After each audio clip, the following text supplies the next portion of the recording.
Hello, everyone. I am so excited. We've got with us Samson Williams today. He's a principal at Axes and Eggs, also an anthropologist, and his focus is on successful ICOs. And he's got some great tips for us to help you raise money with an ICO and, coincidentally, avoid going to jail. A handy thing to know if you're interested in raising money. So stick around. You don't want to miss this episode. Welcome to the Your Mark on the World show with your champion of social good, Devin D. Thorpe. This episode is made possible via the support of our sponsors, including Johnson & Johnson's Caring Crowd. Samson, welcome to the show. Hey, welcome, Devin. Glad to be here. Hey, I'm thrilled to have you and appreciate you taking the time to do this. Just couldn't be more grateful than that you would make the time for this. Let's set a little bit of a foundation. You and your firm have done a lot in the ICO, crypto, blockchain space. You're big fans, very enthusiastic about this space. Give us just a little bit of an overview of Axes and Eggs in your practice. So by roots, we're a think tank.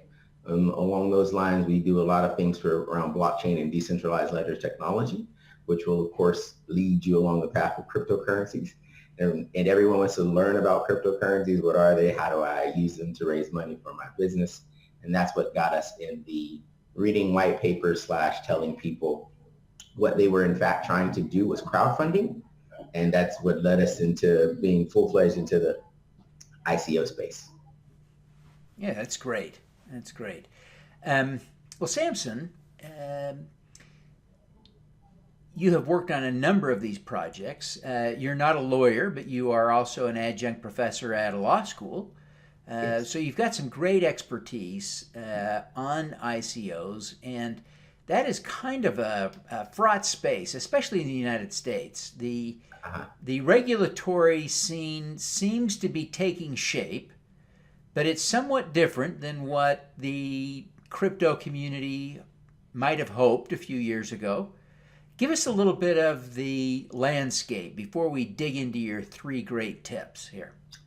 Well, in 2017 and 2018, you had a lot of unregulated initial coin offerings. And this is crowdfunding by any other name, where people went out to the internet and said, hey, give me some money.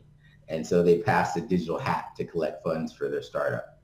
In 2017 and 2018, you didn't get equity or debt within the companies. You just got a token or a cryptocurrency for your contribution. So in 2017 and 18, people, they donated a lot to other people's research and design. But because it was a donation base, they had no standing on the board. They had no rights as investors. And ultimately, most of them, around 90 to 98% of the ICOs from 2017, 2018 are going to fail. Right now, we're around 85% failure. So the invisible hand of the market is correcting itself. And so people are going from ICOs, which are unregulated, to STOs, our securitized token offerings, which are regulated under the Jobs Act. And actually a misnomer, but we'll talk about that in a moment. Yeah. And one of the interesting things about the STO market is I, for one, think the language is backwards. Yeah. Right? It should be a tokenized security offering, because a securitization is a thing that exists, and it's not this. But we have nonetheless fallen into this trap. The nomenclature seems to be the one that's sticking is securitized token offering, right? Yeah. So I was in Dublin last week, and we were talking about securitized token offerings, and it's actually pretty simple. There is no such thing as a token offering. It's like if you have a coin offering, there's no such thing as a coin offering either. It's very similar if I said I want to have a securitized gummy bear offering. Just because I say it doesn't mean a gummy bear offering exists. And to your point, you can have a tokenized security offering because the security offering exists. And in that instance, you're using blockchain, the underlying technology of cryptocurrencies, to encrypt ownership of that token. That's how you're having a tokenized security offering. It's a small but super important nuanced difference, because it's basically the difference between a $150,000 in legal fees and $500,000 in legal fees. Yeah, yeah. It is an interesting difference. Well, Samson, I really am grateful that you would take the time to be here, and you have prepared 3 tips to help people raise money with an ICO and stay out of jail. Yes. I think that's a really good idea. Raising money and staying out of jail, 2 good ideas right together. What's your first tip? Your first tip is recognize that you're doing crowdfunding, and this is an American bias. I spent a lot of time in the Middle East and Europe, but from the American perspective, from the SEC, FINRA, FinCEN, if you ask people publicly for money, you're crowdfunding. You're doing it under the Jobs Act, either Title II or Title III. So that's tip number 1. Recognize your crowdfunding, and you probably need a lawyer. Yeah. Great tip. It's, my gosh, the rules make it reasonable, especially under Regulation CF, make it rather affordable to do a small offering, but golly, the pitfalls, the traps, the snares, scary territory without an attorney. Yeah, so that actually rolls into tip number 2, avoid puffery.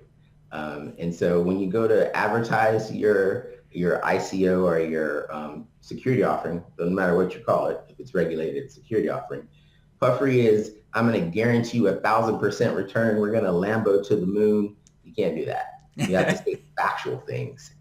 Even when you talk about on what you talk about on Instagram and Twitter, Telegram, and the social media channels, it matters because when the SEC subpoenas all those private chats, those chats aren't private. And so they're like, hey, you're offering us security. We're going to send you a love letter, and it's going to cost you a gargantuan amount of money in legal fees. And, it's surprising to some that the SEC actually cares about this, right? I mean, for some reason, they don't want you to mislead investors, and they will look really diligently to find evidence that you might have done that if anyone complains, right? Yeah, so that's one of the things we remind people, that if you are successful in raising your 5, 10, 15, $20 million, you're automatically on the regulator's radar because you're just successful. They're like, oh, let's see if he filed any paperwork. I don't see Devin's name here. Yeah. You sort of self-select for getting the equivalent of an audit. Yeah. And so that's why we encourage people, acknowledge you're doing crowdfunding, avoid puffery. And if you're avoiding puffery, you're aware of the other rules and regulations for investor protections. So that keeps you out of 90% of troubles. That's good. Now, what's your third tip? Deliver. If you deliver, that's it. It's super simple. 90% of success is showing up. This is that last percentage where if you say you're building a product, a good, a service, deliver it. Because if you raise all this money, but there's no delivery, your investors have recourse. They will come find you. They will say, hey, you promised us this thing, but you didn't deliver at all. You went and rented a yacht and Lambos for everybody. And so I recognize you're doing crowdfunding, avoid puffery, and deliver whatever good product or service that you promise your investors. Yeah, it's interesting that you say that. As we record this, it's about 1 week after the release of the Hulu and Netflix movies about the Fire Festival. Did you watch either of those, Samson? Yes. Yeah. They did not deliver. Yeah, he did not deliver. Isn't that was the thing? Whatever else he did wrong might have been overcome if he had just delivered on the Fire Festival, because no one would have complained. But he failed to deliver. That goes back to your puffery and your communications when you want to manage expectations. Yeah. You're telling them they're going to get a Lamborghini, but you show up with a 1972 Ford Pinto. Those expectations aren't aligned. And so that's actually going to cause you problems as well. Yeah. So it's delivering what you promised. Now, Samson, I'm curious about your take on this, but it seems to me that one might honestly and truly, in every sense of those words, make an effort, every reasonable effort, to deliver what is promised and fail, right? the prototype was flawed, and you weren't able to build a marketable version of the widget or whatever. If you are doing everything else right, does your failure to deliver, is it somehow protected if you're doing all the rest of it right? Well, if you're making a good faith effort to deliver what you've promised, you might have issues with production or manufacturing. We might have started a trade war for whatever reason, so you can't get your goods shipped from China to the U.S. So there are protections where if you as a startup or an entrepreneur or founder, you've been following your plan and attempting to deliver what you've promised on date and on time, you do have protections. But this goes back to the founders and the startup people in your communications department. If you have a Telegram group or a Twitter handle and you have 30,000 followers, you're the mayor of a little city. And so if you communicate consistently, here's the status, here's what we're doing, here's what's happening, you're less likely to have that blowback because your consumers, your investors, your participants, they'll be more understanding because, they'll have followed you along in the journey. Yeah. Great point, Samson. Thank you. Now, Samson, you've had a remarkable career, all kinds of fascinating international experience, all resting on this fantastic anthropological basis, right? Yeah. What are you most proud of having accomplished? I don't know. That's a tough one, man. I wish you'd have told me that before I'd have thought about it. Let me see. Personally, my brother named my nephew, who's now 18 months, after me. So his name is Samson Zander. I think it's emotional blackmail, number one. Whatever the baby wants, the baby gets. But it's like, oh, my brother named his kid after me, and I'm still alive. So it's a little weird, but that makes me want to live up to my own reputation, my own sense of grandiose. So that's personally it. From a professional perspective,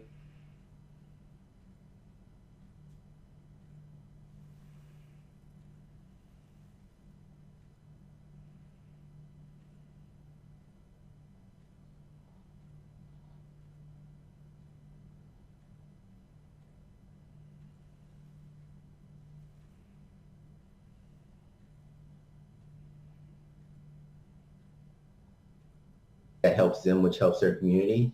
But I really am a public health nerd. Just don't tell anyone. Well, tragically, Samson, we lost you once you said my professional thing I'm most proud of. We lost you. We had dead silence there for 60 seconds. Give us that answer again, because it was a great answer, I'm sure. Oh man, I think that means our secret is safe. I was saying what I'm most proud of professionally. In 2008, when I worked at Fannie Mae, I was their emergency manager. I was there March 24, 2008 was my first day at Fannie Mae. And so I was able to help, as the emergency manager, I was able to help right the ship so that Fannie Mae could continue its mission. And that helped stabilize the larger economy. So it's giving back to the community. And so it's actually where I learned finance, where I learned technology. And so that's one of the things I'm most professionally proud of. It's actually where I learned ops and tech and finance too. So I apologize if I know. No. You did nothing wrong. I'm glad that we are reconnected and that we were able to hear that this time. Thank you so much. Now, Samson, you've had, as I mentioned, a great career. What is it that is the most important lesson you've learned throughout your career? The only business I'm in is the trust business. That's it. I'm only in the trust business. It doesn't matter if I'm talking about mortgage finance, or if I'm at the health department, or if I'm somewhere in Riyadh, Saudi Arabia, talking about banks about their digital transformation. At the end of the day, I'm only in the trust business. If you don't have trust, you won't have customers. And so just keep that in mind. I think the old adage is it takes a lifetime to build a reputation, a minute to lose it. So you're in the trust business, I'm in the trust business, and I want to be able to trust you.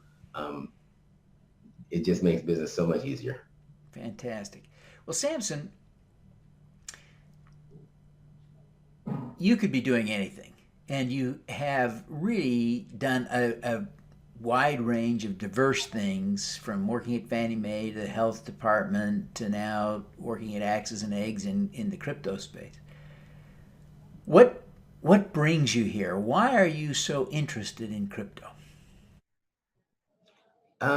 Well, this chapter of digital transformation is called blockchain. Cryptocurrency is a book of this chapter of digital transformation. And so it's interesting because cryptocurrencies, they're people looking for a solution. They know there's something wrong with the system. They know capitalism is going this way. They know that something's wrong, and so they're looking for a solution. In this moment, they're turning to blockchain and cryptocurrency to say, this isn't fair. We need to adjust it. And so as an anthropologist, I like to see how people organize and get together and collectively determine, what is the future going to be like? How are we going to make it more equitable? How are we going to improve society? So now people have the blockchain and cryptocurrency banner. They're carrying it into battle, and they're saying, something's wrong. We don't know exactly what it is, but we're definitely going to give it a try to fix it. And so that's what I appreciate about the space. And blockchain will be the technology of the future, very similar to HTTP, which is just your internet. It's the www dot. Yeah. Yeah, I can see it becoming that kind of foundational technology that underlies so much of the financial system. Yeah. Samson, what is your superpower? Oh, my superpower is helping smart and amazing people be even more smart and amazing. I only know that and have that prepared because I'm writing a book, a survival guide for furloughed careers. Right now, it's like 800,000 federal employees are furloughed, which affects another 2 to 3 million people just in the DC area. And so it occurred to me that my superpower was for helping smart and amazing people be more smart and amazing, because I don't necessarily want to be out front, but if you give me some pom-poms, I will start cheering. And every quarterback needs someone to block and tackle. So at the end of the day, I prefer to block and tackle, but if necessary, I will lead. Excellent. Well, Samson, thank you so much for taking the time to be with us. Before you go, would you take just a moment and tell everyone how they can learn more about Axes and Eggs and how they can connect with you personally? Cool. You can visit Axes and Eggs at axesandeggs.com, as well as on social media at Axes and Eggs. It's Twitter, Instagram, etc. You can follow me on LinkedIn, Samson Williams, online on Twitter at HustleFundBaby, or you can just visit my website, samsonwilliams.com, and to find out a little bit about me and my history. And that's it. Fantastic. Well, Samson, thank you so much for taking the time to be with us. We wish you every success in the work that you're doing to help make people more successful with crypto. Excellent. Thank you. All righty. Let's do some good. At Caring Crowd, we believe everyone has the power to make a difference. Through our crowdfunding platform for community health, we empower passionate people to drive real change. Whether you work for a nonprofit organization, volunteer, or want to get involved for the first time, you can post a campaign on Caring Crowd. Join us, because caring is where change begins. Thank you for listening. Devin Thorpe's mission is to end extreme poverty, improve global health, and mitigate climate change before 2045 by finding and sharing the stories of those who are doing the most good. You can join with other listeners to accelerate Devin's mission by visiting helpdevin.org right now.